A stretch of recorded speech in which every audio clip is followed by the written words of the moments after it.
one of the most solemn choices you make is the choice of selecting a vice presidential candidate. I have come to the conclusion that if I am nominated to be President of the United States, that I will run on a ticket with my vice presidential nominee, Carly Fiorina. It's the second desperation move of the week. The first one didn't work, and this won't work either. And frankly, it's a bit strange that they would announce in Indiana, where she was known when she was in the private sector for outsourcing jobs, and outsourcing is one of the major issues in Indiana. And Ted Cruz has shown again that he's more focused on free trade than fair trade. Well, the big announcement today, Ted Cruz saying he would run with Carly Fiorina, businesswoman, former presidential candidate. You saw a reaction from the Trump campaign. John Kasich's campaign has weighed in now, saying this: Carly Fiorina ran an honorable campaign, but most Republicans will meet this decision with a collective shrug. Okay, let's bring in our panel. Charles Lane, opinion writer for The Washington Post, editor-in-chief of LifeZette, Laura Ingraham, and syndicated columnist Charles Krauthammer. Okay, Laura, what about this move? I think Kasich's probably right. I think there's a good deal of affection, I think, for Carly Fiorina. I think she ran a pretty good campaign. She didn't win any states, but I think Manafort's onto something. In Indiana, which I assume Trump is going to hit the globalization as failure theme that he struck today in his foreign policy speech, the outsourcing issue is a disaster. That's not going to be a positive one. And fairly or unfairly, you know, the Fiorina, HP, that outsourcing issue, which was discussed obviously during her run against Barbara Boxer in 2010, where she lost by about 1 million votes in California, that became really an albatross around her neck. I think Trump has to be careful in going after Carly Fiorina. I'm not sure he'll do it, but I think surrogates probably will, and I think you saw Manafort do that. I don't think it changes the math in a positive way. In Indiana. If he's going to win Indiana, Cruz is going to win it on his own. It's not going to be with a Veep selection. I mean, we should point out that Fiorina fought back against that whole charge on the presidential campaign. Chuck, how do you think it plays? Desperate times call for desperate measures is what it looked like to me, and so desperate after this rout Tuesday night in the northeastern states that Ted Cruz seemed to be wanting to just come up with something spectacular to kind of just change the narrative out there.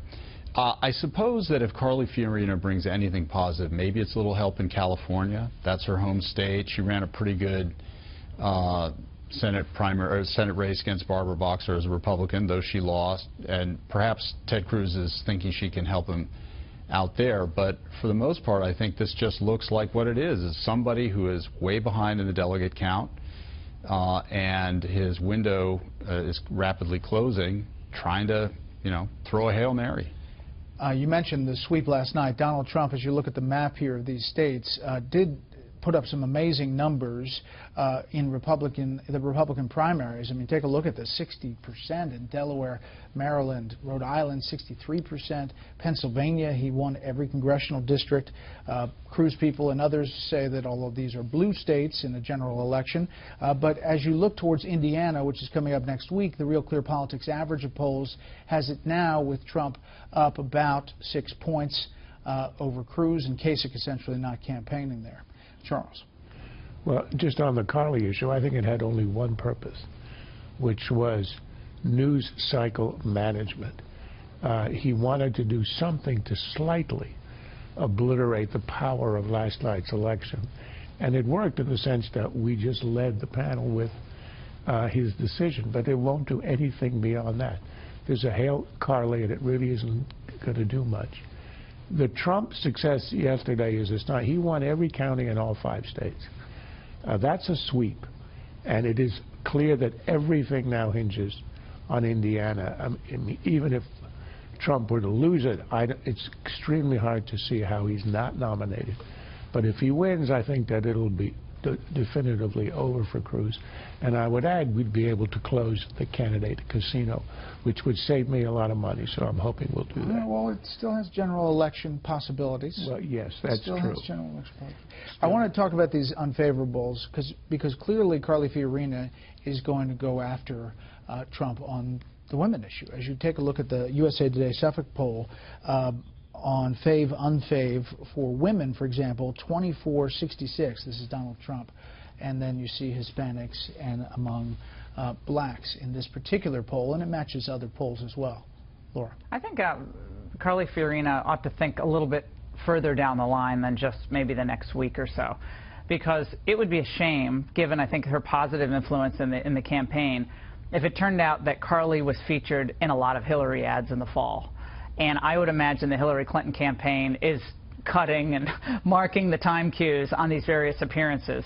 And I think we should also remember that looking at these exit polls in Pennsylvania, in my home state of Connecticut, and so forth, you see that Trump won every demographic group.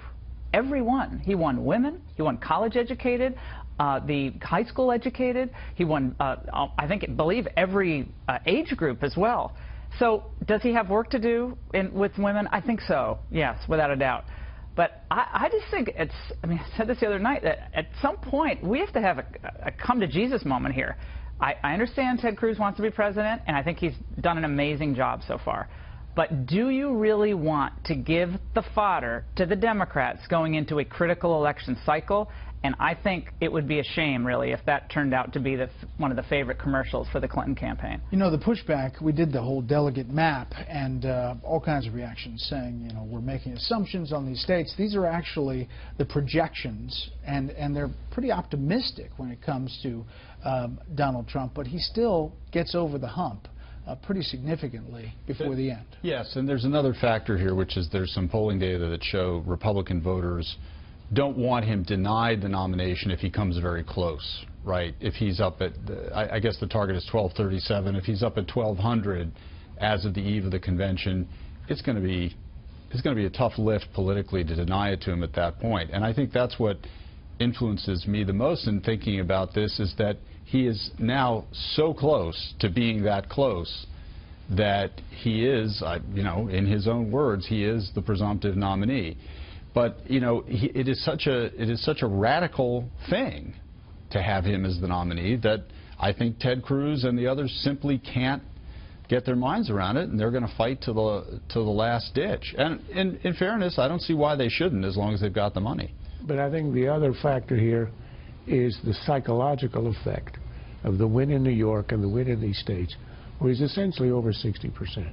If he were to back into the nomination, or to back into, say, 1,220, so he's just near it, but he's been on a losing streak, I could see people saying, no, he's not the choice, working on the numbers. If you come into the convention having really swept in the East, and if he does reasonably well, Indiana, of course, on the West Coast, I don't think there's any way in which, if he falls short of a handful of votes, 15, 20, even 50, that he would be denied. That psychological effect, the momentum, I think, is huge.